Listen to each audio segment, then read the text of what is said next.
दर्शकवृन्द नमस्कार, यहाँहरूलाई हार्दिक स्वागत छ न्युज नेपाल टेलिभिजनमा। यो समय हो न्युज अपडेटको। म शिवशंकर चौधरी। न्युज नेपालको सुरुवातमा हेडलाइन्स न्युज।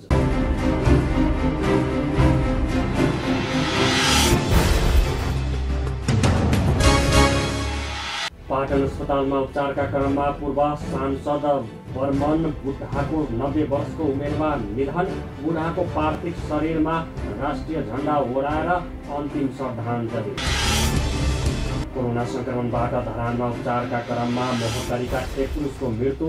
कोरोना संक्रमणबाट मृत्यु हुनेको संख्या 41 पुग्यो। सरकारले कोरोना महामारीको रोकथामका लागि लगाइएको लकडाउन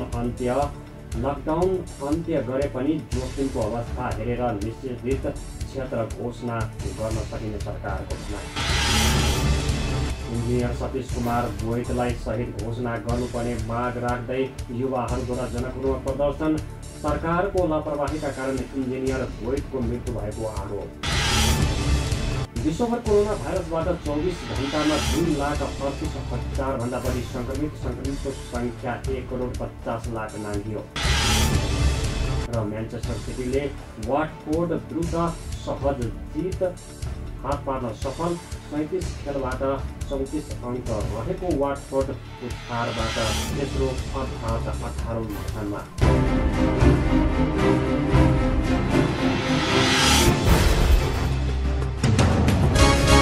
अब न्युज विस्तारमा। रोल्पाको थबाङ घर भएका पुराना कम्युनिस्ट नेता बर्मन बुढाको निधन भएको छ। ललितपुरको पाटन अस्पतालमा उपचारको क्रममा बुढाको बुधबार 90 वर्षको उमेरमा निधन भएको हो। बर्मन बुढा 2048 सालमा तत्कालीन संयुक्त जनमोर्चा नेपालबाट सांसद बन्नु भएको थियो। तत्कालीन नेकपा माओवादीको जनयुद्धमा समेत बर्मन बुढा होमिनु भएको थियो। बुढाको निधनपछि उपराष्ट्रपति नन्दबहादुर पुनले राष्ट्रिय झण्डा ओढाएर अन्तिम श्रद्धाञ्जली दिनुभएको थियो। त्यस्तै नेकपा अध्यक्ष पुष्पकमल दाहाल प्रचण्डले पार्टीको झण्डा ओढाएर अन्तिम श्रद्धाञ्जली दिनुभयो। बुढालाई अन्तिम श्रद्धाञ्जली दिन सभामुख अग्नि सापकोटा, पूर्व सभामुख द्वय कृष्णबहादुर महरा र वनसरी घरती मगर, ऊर्जा मन्त्री वर्षमान पुन लगायतका नेता तथा कार्यकर्ता पशुपति पुगेका थिए। बुढाको बुधबार नै पशुपति स्थित विद्युतीय शवदाह गृहमा अन्त्येष्टि गरिएको छ। मिलम्ची खानेपानी आयोजनाको सुरुङ परीक्षण गर्ने क्रममा दुर्घटनामा परि मृत्यु भएका इन्जिनियर सतीश कुमार गोइतलाई शहीद घोषणा गर्नुपर्ने मागका साथ युवाहरूले बुधबार जनकपुरमा प्रदर्शन गरेका छन्। बुधबार जनकपुर धामका युवाहरू कदम चौक स्वर्गीय इन्जिनियर सतीश कुमार गोइतको मृत्यु सरकारको लापरवाहीका कारण भएको आरोप लगाउँदै विभिन्न नाराका साथ पीडित परिवारलाई उचित क्षतिपूर्ति र घटनाको छानबिन हुनुपर्ने माग राख्दै विरोध प्रदर्शन गरेका छन्।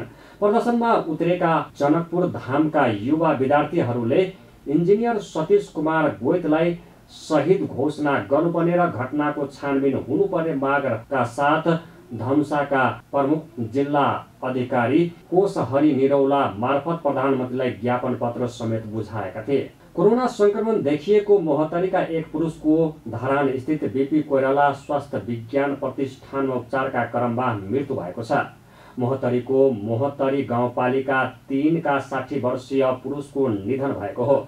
साउन 1 गते प्रतिष्ठानको कोभिड अस्पतालको आइसोलेसनमा भर्ना भएका उनको मंगलबार राति निधन भएको प्रतिष्ठानको मेडिसिन विभाग प्रमुख प्राध्यापक डाक्टर सञ्जीव कुमार शर्माले जानकारी दिनुभएको छ। उहाँको पीसीआर रिपोर्ट कोरोना पोजिटिभ देखिएको डाक्टर शर्माले जानकारी दिनुभयो। यो सँगै नेपालमा कोरोना संक्रमणबाट मृत्यु हुनेको संख्या 41 पुगेको छ। यसअघि प्रतिष्ठानमा 70 का एक पुरुषको निधन भएको थियो।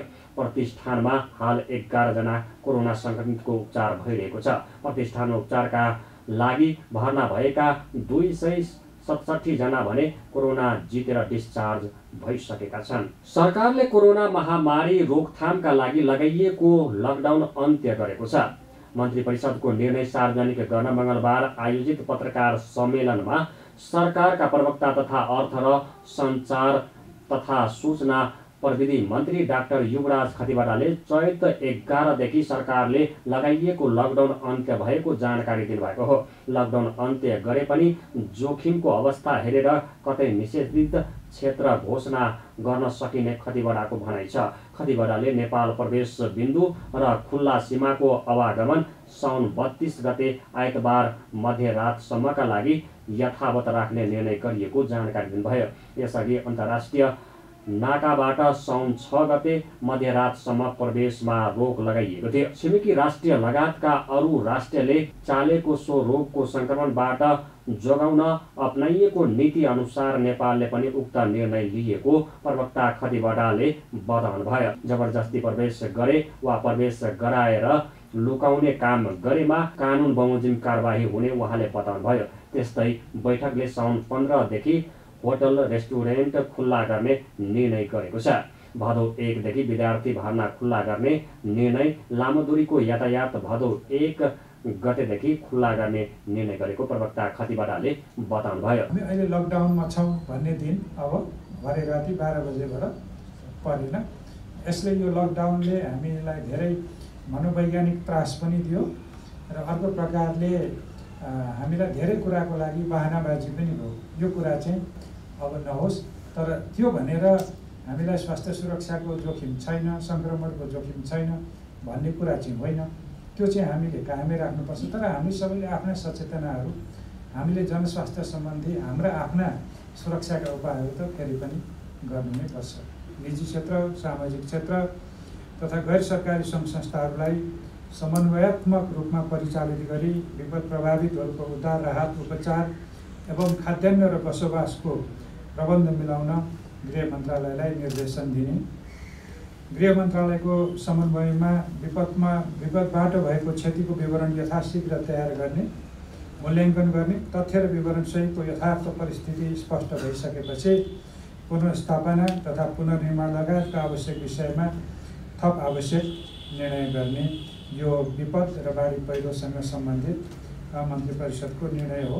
विश्वव्यापी महामारीको रूपमा फैलिएको कोभिड-19 को रोगको सङ्क्रमणबाट सुरक्षित रहनका लागि छिमेकी मित्र राष्ट्रहरू लगायत अन्य मित्र राष्ट्रहरूले चालेका प्रयास र अनुभव समेतलाई ध्यानमा राखी यस क्षेत्रमा बसोबास गर्ने व्यक्तिहरूलाई सो रोगको सङ्क्रमणबाट सुरक्षित राख्न नेपालले अन्तर्राष्ट्रिय सिमानामा रहेका नेपाल प्रवेश गर्ने सबै प्रवेश बिन्दु र खुला सिमानाको जुनसुकै स्थानबाट हुन सक्ने यात्रुहरूको आवागमन 2077 साल साउन 6 गते मङ्गलबार मध्यरातसम्मका लागि स्थगित गरेकोमा हाललाई मिति 2077 साल साउन 32 गते आइतबार र तदनुरूप 2020 अगस्त 16 मध्यरातसम्मका लागि नेपालको अन्तर्राष्ट्रिय सिमानामा रहेका नेपाल प्रवेश गर्ने सबै प्रवेश बिन्दु र खुला सिमानाको जुनसुकै स्थानबाट हुन सक्ने यात्रुहरूको आवागमन स्थगित गर्ने कुरालाई निरन्तरता दिने निर्णय भएको छ। ती साउन 15 देखि सञ्चालन गर्न भनेर खुला गरिएका क्षेत्रहरू हुन् होटल, रेस्टुरेन्ट, जसमा सामूहिक भोज, पार्टी, सेमिनार र अन्य सामूहिक भेला चाहिँ गर्न पाइने छैन। यो चाहिँ भदौ 1 गतेबाट मात्रै लागू हुने गरी त्यसमा चाहिँ भौतिक पूर्वाधार तथा यातायात मन्त्रालयले तोकेको मापदण्ड बमोजिम हुने गरी छोटो, मध्यम र लामो दूरीमा जिल्लाभित्र तथा अन्तर जिल्ला सञ्चालन हुने निजी तथा सार्वजनिक यात्रुवाहक सवारी साधनहरू, पर्यटन तथा नागरिक उड्डयन मन्त्रालयले तोकेको मापदण्ड बमोजिम हुने गरी सो मन्त्रालयले तोकेको आन्तरिक र अन्तर्राष्ट्रिय व्यावसायिक र अन्य उडानहरू सञ्चालन गर्न सकिने भयो। त्यो पनि भदौ 1 गतेदेखिको विषय रह्यो। अन्तर्राष्ट्रिय खेलकुदका प्रशिक्षण र प्रारम्भिक चरणका खेलहरू पनि भदौ 1 गतेबाट सुचारू गर्न सकिने भयो र विद्यार्थी भर्ना, शैक्षिक र अन्य परीक्षा सञ्चालन पनि भदौ 1 गतेबाट गर्न पाउने गरी निर्णय भएको छ। त्यस्तै बाढी पहिरोमा परि घाइते भएको उपचारको सम्पूर्ण व्यवस्था सरकारले गर्ने निर्णय गरिएको छ। बैठकले प्रशासकीय अदालतको अध्यक्षमा दिल्ली राज घिमिरेलाई नियुक्त गरेको छ। बैठकले अध्यक्षमा घिमिरेसँगै रिक्त रहेका 2 सदस्यका पनि क्षतिपूर्ति गरेको छ।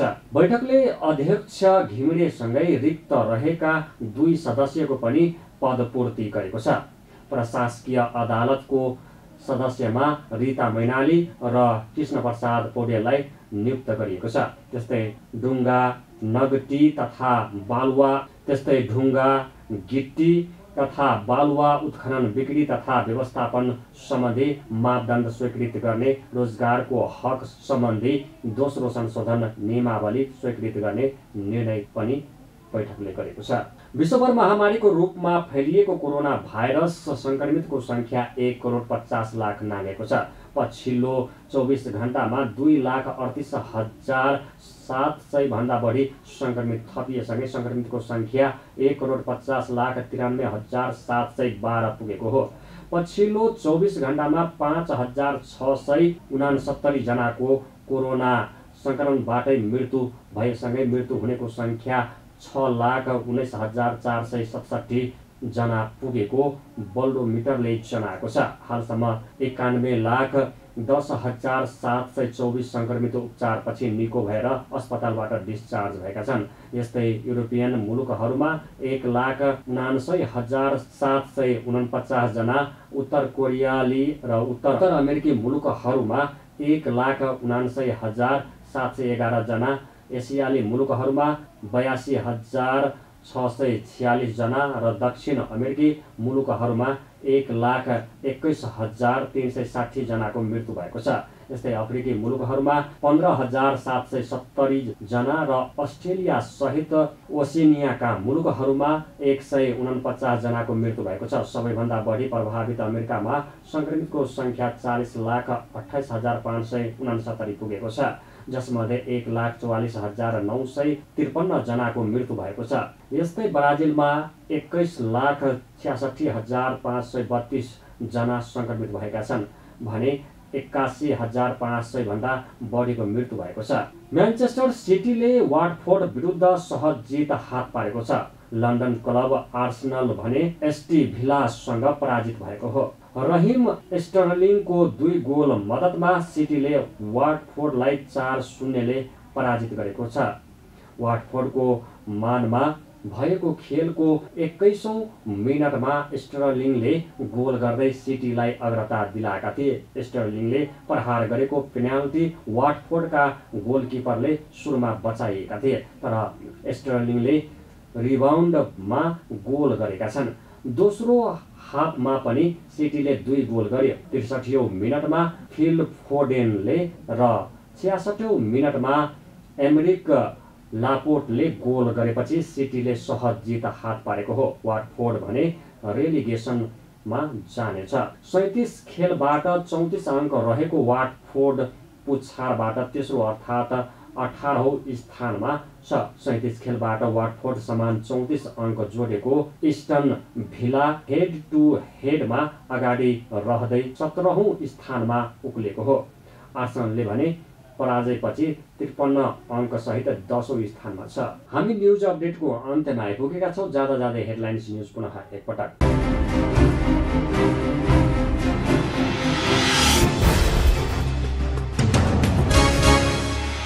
पाटन अस्पतालमा उपचारका क्रममा पूर्व सांसद बर्मन बुढाको 90 वर्षको उमेरमा निधन। बुढाको पार्थिव शरीरमा राष्ट्रिय झण्डा ओढाएर अन्तिम श्रद्धाञ्जली। कोरोना संक्रमणबाट धरानमा उपचारका क्रममा महोत्तरीका 1 पुरुषको मृत्यु। कोरोना संक्रमणबाट मृत्यु हुनेको संख्या 41 पुग्यो। सरकारले कोरोना महामारीको रोकथामका लागि लगाइएको लकडाउन अन्त्य गरे पनि जोखिमको अवस्था हेरेर निषेधित क्षेत्र घोषणा गर्न सकिने सरकारको भनाइ। इन्जिनियर सतीश कुमार बोइतलाई शहीद घोषणा गर्नुपर्ने माग राख्दै युवाहरूद्वारा जनकपुरमा प्रदर्शन। सरकारको लापरवाहीका कारण इन्जिनियर बोइतको मृत्यु भएको आरोप। विश्वभर कोरोना भाइरसबाट 24 घण्टामा 2,38,000 भन्दा बढी संक्रमितको संख्या 1,50,00,000 नाघ्यो। र म्यानचेस्टर सिटीले वाटफोर्ड विरुद्ध सहज जित हात पार्न सफल। 37 खेलबाट 34 अङ्क रहेको वाटफोर्ड पुछारबाट तेस्रो अर्थात् 18औं स्थानमा।